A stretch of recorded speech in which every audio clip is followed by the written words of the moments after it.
Tersangka AA dan AS ditangkap di Pulau Kalimantan dan akan diberangkatkan ke Kota Palu. Dari 10 orang yang telah ditangkap, 1 diantaranya oknum polisi dan telah ditahan di rutan Polda Sulawesi Tengah. Sementara 1 tersangka lainnya masih dalam pengejaran polisi. Polisi menetapkan 11 orang tersangka dari kasus pemerkosaan anak di bawah umur di Palu, Sulawesi Tengah. Para tersangka terdiri dari oknum kepala desa, guru, polisi, petani, hingga mahasiswa. Yang saat ini adalah penangkapan 2 orang tersangka. Yang pertama penangkapannya di Balai Hukum Kalimantan Timur, tepatnya di Kota Madia Tarakan. Kemudian yang kedua di Kalimantan Timur, tepatnya di Kutai Timur.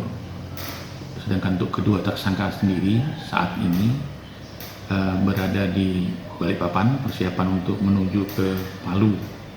Untuk anggota BRIMOB-nya sendiri, oknum BRIMOB-nya sendiri, sudah dilakukan penetapan tersangka setelah gelar perkara, kemudian dilakukan penahanan di rutan Polda Sulawesi Tengah.